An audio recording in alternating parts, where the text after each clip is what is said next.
So plant science is an interesting story because it happened early in my studies. I always liked biology, so I started the curriculum at the university in biology. Then I had, animal and plant biology at the early years, and then I had a very traumatic event in one of the practical work where a professor was decerebrating a frog, to explain, we were looking at the muscles and everything. So he was, removing the nerves with a needle and everything, and then put the frog on the top of the needle and said, it doesn't feel anything anymore. And then I almost passed out, and I said, okay, I don't think I'm made to do anything with animals here. It was confirmed when we did mice, and so I said, probably we do plants. Doesn't scream, there is no blood, much better. So that's how I started, I think, in plant science. Then I did all the university studies, and I started to work in a lab a year before my PhD, and that's where I really got the passion about working on plants, because I was working on trees and trying to improve the lignification pathway of trees, and with an idea of improving the paper industry that is less polluting. So I think I have started to find my passion about doing something with plants that serves a purpose for society or environment, that started around the PhD. And genomic really started, so I was doing more molecular biology at the time in my PhD. Then I moved to Switzerland and I started to work on wheat. And there I really started to do genomics by necessity, because there was basically no genomic tools in wheat when I started my work, when I wanted to clone a gene. And it took me 10 years of my life to clone one gene from wheat. And there are 100,000 genes in wheat. So I said, that is not possible to be that inefficient. So we need something better than what I have to work. And so that's where we started to discuss about the wheat genome. And so, that was really the infancy of wheat genomics. It was more advanced in model plants, but in crops it was not advanced. So I was a kind of a natural evolution from molecular biology to genomics, and that's where I started also to get involved with the women in genomics, because I attended the plant and animal genome meeting when I was a postdoc at the university in Zurich, and that's where I started to click all of that.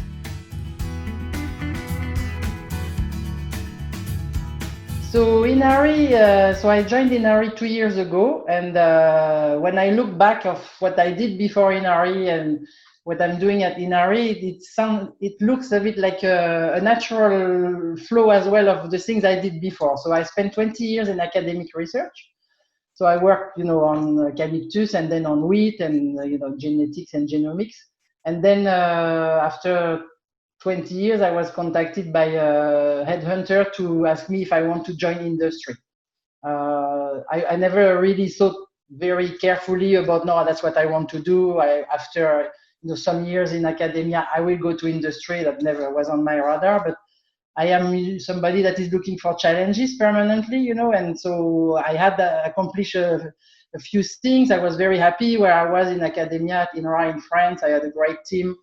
There was no reason why I should move, but then suddenly, comes this new challenge, and it's about learning something new. It's about being out of my comfort zone, discovering industry, and maybe I won't like it.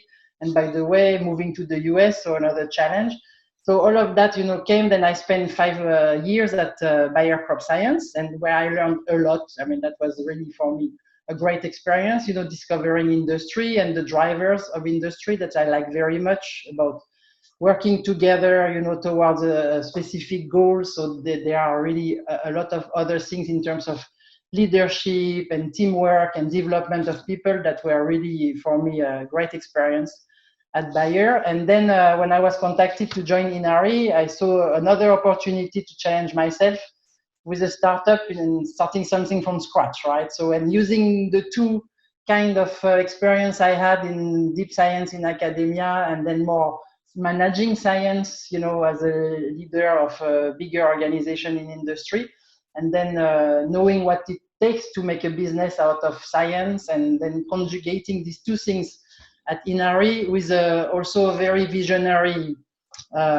project that I tried actually to implement when I was, in my former job, but it's more difficult in large industry to do, very visionary things, because you don't have necessarily the space. So startups are really a good place for that, for trying things that sound crazy.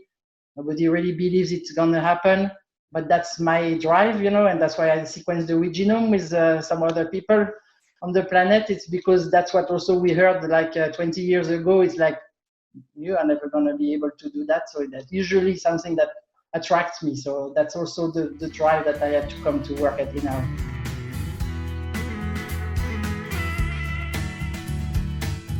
So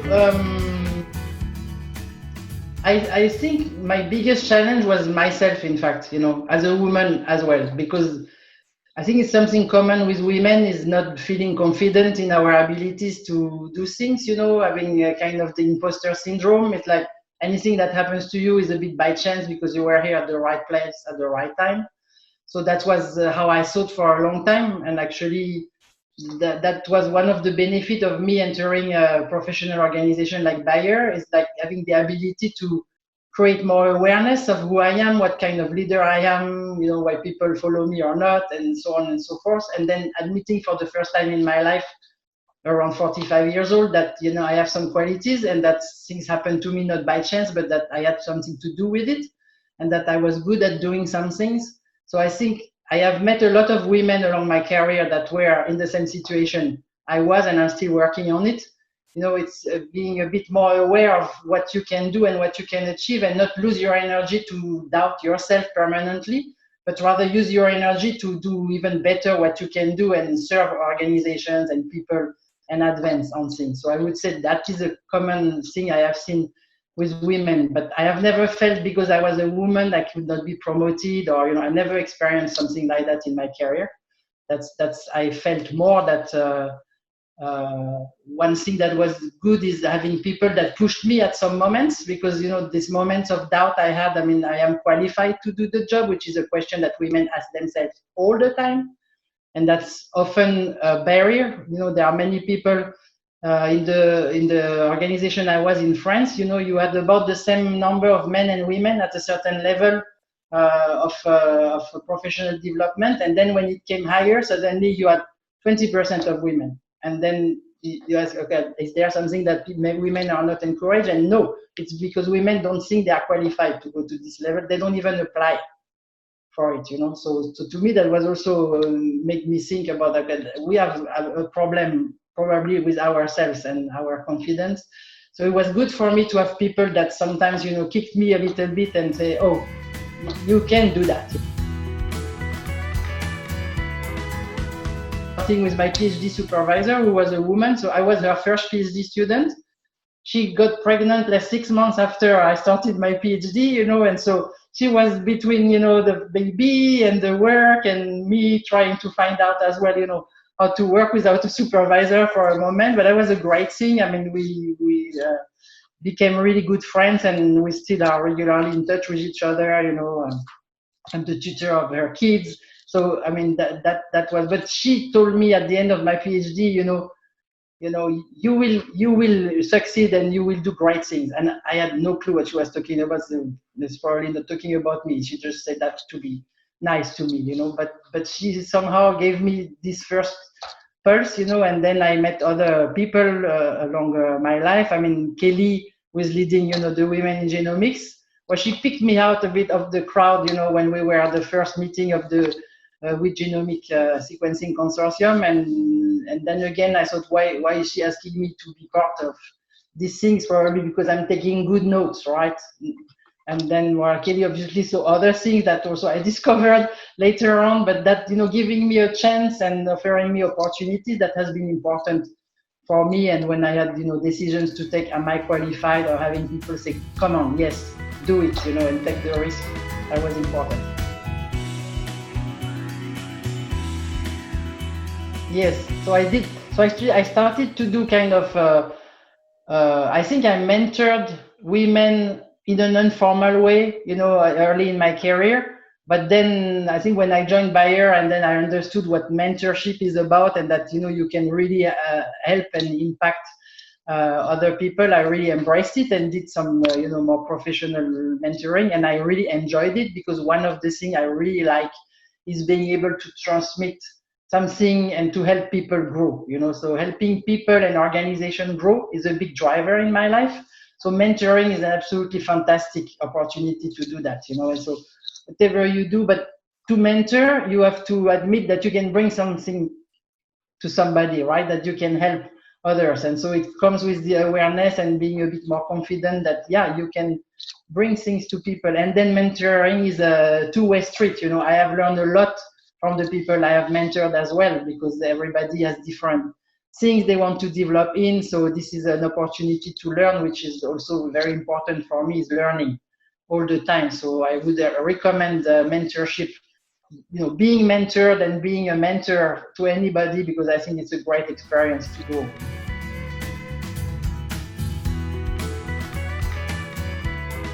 So I'm since a long time now, I consider myself as a manager more than a scientist. So I think I stopped being, at least being a scientist at the bench, when I moved out of Switzerland. So let's say after 10 years after my postdoc, so when I become, a group leader at INRA in France. So I didn't do any experiments myself anymore. And frankly, I was not sure I would survive that, because you would have asked me, I say, oh my God, I want to pipette all my life long. I mean, I don't want to be a manager, it's horrible. But I realized that I have a lot of fun doing that. First of all, because it helps people grow and organization to grow, and groups, which is something that really I like to do. And second, because there is a lot of creativity to have to put people and projects together. So the thing I enjoyed as a scientist of, imagining an experiment, trying, and developing things, well, there is an element of that when you are putting projects together. So I had the opportunity to put a European project together, and then with the Wheat Genome Sequencing Consortium, that was a bigger project. And so working with a lot of different people, having to plan, having to bring people together, having to resolve issues between people. So a lot, of experience going through that. So for me, that was, I started to enjoy actually managing, and leading, and then understanding the difference between being a manager and being between a leader, which really was, big time at Bayer. So at Bayer, I had an organization of about 300 people. So it became bigger, but I enjoyed it because I learned other aspects of interacting with other departments, and how do you bring your things, and how do you stay creative in imagining how your department should evolve, how you serve an organization. And so every time it was different dimension. The Wheat Genome Sequencing Consortium was an absolutely fantastic adventure for that as well, to learn how to work with others. So to me, I enjoyed very much doing that, and that's what I continue to do at INARI. So I'm so-called Chief Scientific Officer, which is basically, I lead the science organization. So there are about 60 scientists there. And so the idea for me is providing a framework where people can excel, because they are really great scientists. They are very smart cookies, and so for me, they are better than me in many aspects of the science. But what I can do is providing them guidance, a framework, a culture where they can excel and they can express all their potential, and doing that together, in multidisciplinary teams. So for the first time in my career, I really have multidisciplinary people. I have people that comes from physics, from the medical world, from plant genetics. And so having the capacity to bring all these people together to advance new ideas and push the frontiers, this is an absolute fantastic journey for me. So every day I'm doing that. So, more managing that, and then managing people, issues between people, making things more efficient, looking at resources, so all of that's my daily life. So it's not the first time I have this question, so I thought about it. No, but it's more because I would say, maybe before I would have said, well, follow your passion, but I think the thing for me is be open-minded and ready for opportunities, and then take a risk every time. Because it's extremely rare that you will have something that is perfectly what you want, when you want it, where you want it. So there will be always a trade-off of something. And so it's like, and then knowing when is the right moment to do things, because I had other opportunities earlier in my life to work for industry or apply for other positions, and I was not taken, and there was a reason why, and I didn't understand it necessarily at the time, and I was frustrated, but it's because I was also not ready and not not qualified. But it was a good experience to try, take the risk and fail. So not being afraid to fail is a very important feature, I think. It's like, don't go for where it looks always easy and cozy, and because then you will have, in my opinion, a much less rich experience than try to take a risk. And if you fail, it's okay. You learn, so you learn and you progress. So every time I had to make a big change, I looked at that, and usually when I had a 50-50, like 50, I more or less know what I will do. 50% of it, I have absolutely no clue what I will do and how it's going to go, and it scares me. That's usually the right moment to move.